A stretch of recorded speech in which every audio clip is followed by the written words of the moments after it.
The first talk is given by Koschyk. Is there a need for IVUS in the world of OCT? And it's very, very interesting for interventionalists who plan on buying either IVUS or OCT. Do they need to buy both, or is one sufficient, and which is sufficient? Dietmar. Okay. Dear Klaus, dear Jim. Jim, thank you very much for having me here. Thank you very much for that. So the need for intercoronary imaging is that a lot of plaques that we are dealing with are very complicated, like the one you see here. And if we cut it by angio this way or the other way, we either over or underestimate the severity of the stenosis. So that means that for a concentric plaque, we get it in every projection. For an eccentric plaque, we either over or underestimate it, and in complex lumen, none of the projection will really tell us the truth. So in those cases, there's need for intravascular ultrasound, and now also for OCT, knowing that ischemia and the atomic rate of stenosis do not correlate directly. So the main advantage of OCT is a very high resolution. So we see very crispy, sharp images, and we like them very much. We get attracted by this, and somebody called it then very sexy, and so they like it. That reminds me to the area of laser. So if you came up with a laser, and I think Jim will tell us about it later, everybody's attracted by laser, even by having the word in the mouth. So the same is with the sharp images as OCT. And this is good because then more people using it. And even people use it now that did never do any kind of coronary imaging and argued against it. So they're now doing it, and that's good. So with this high resolutions, we can easily see thrombi, as we see over here. We also can differentiate between red and white thrombus. We yet don't know how to deal with this, but we can. We see a lot of microdissections that we didn't see before. And we see plaque protrusion very often.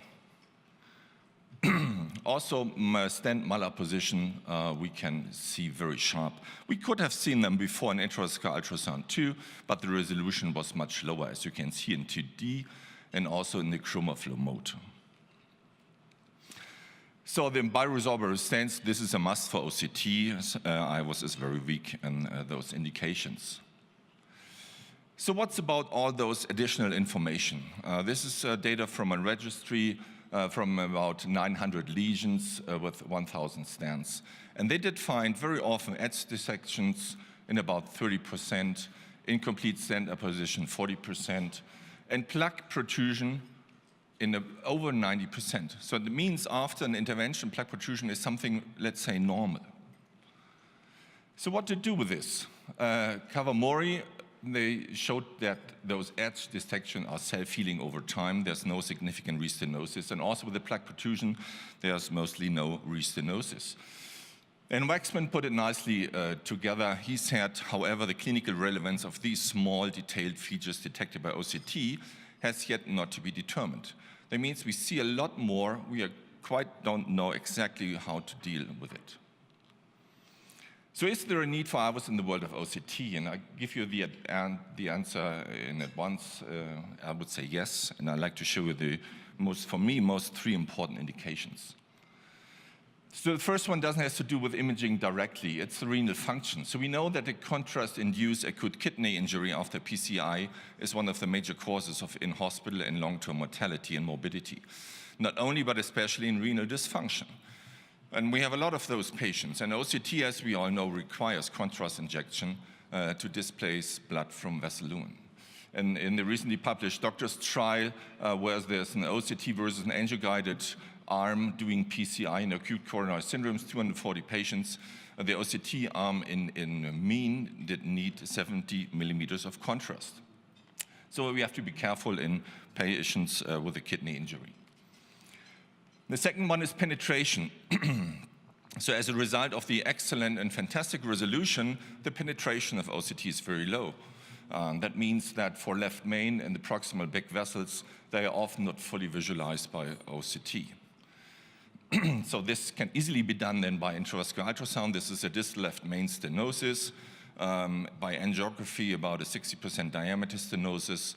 This is a secondary reconstruction of intravascular ultrasound, and we can easily detect the stenotic segment as well as the proximal reference of the left main, which is a big vessel. So we would not be able to do this with OCT. And in this case, definitely this is not a significant stenosis. It's a 45% area stenosis, but we more count about the lumen, and the lumen is 9.5 square millimeters. So this is then enough lumen and not a significant stenosis. The same is good indications and well accepted intravascular ultrasound for PCI in the left main. Also, we need the penetration and we need all the information of this big vessel.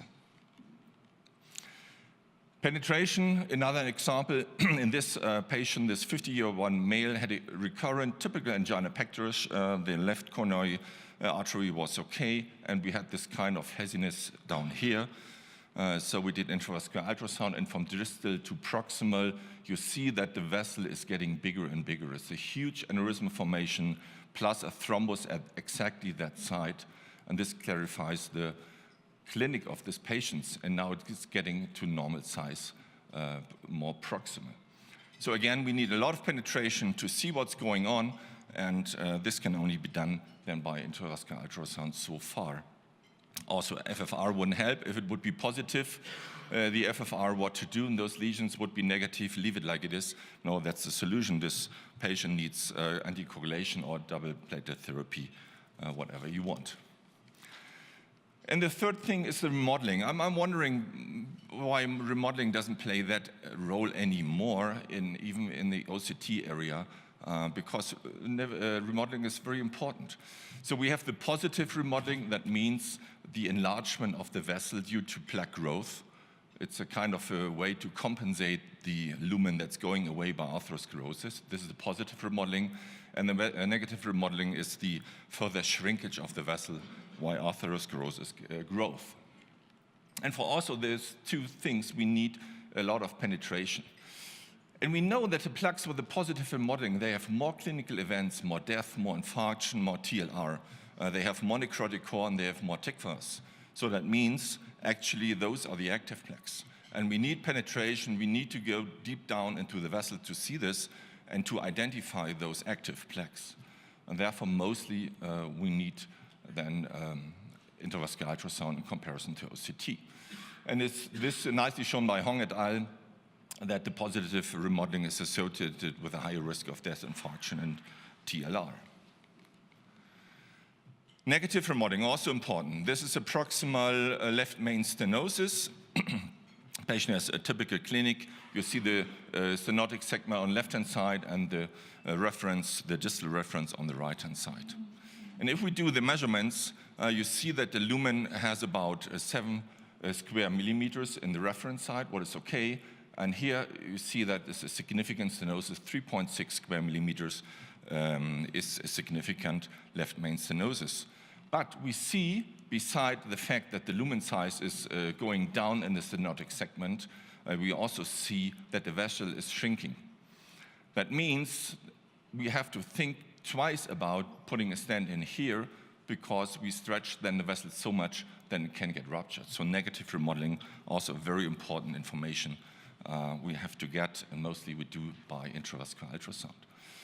So that means concerning penetration and remodeling, sometimes it's enough and fine to watch the surface of a vessel, or maybe in a comparison to see the face of a person, but sometimes you want to see more. And in those cases, with OCT, we nicely see the surface, but with ours, we see the depth. And you can choose what you think about the man on the right and on the left side, because this is the same person. So sometimes we need this more information.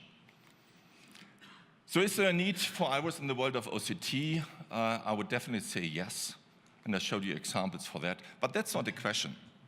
For me, it's not the right way that IRIS and OCT are fighting against each other. They are playing in the same league. Both are imaging modalities, and both have nice advantages and disadvantages. So there are many good things about the OCT, and there will come a lot more. So they shouldn't fight against each other. They should be in the same boat. They should love each other, and it's a complementary method. And the only enemy that has been to focus is the angio. And this is the only one that's the only one that counts. Thank you very much. Thank you, Dietmar. It was a very, very nice talk. I enjoyed it very much. I have one question for you. Besides or scaffolds, is there any clinically relevant information that I can draw from OCT?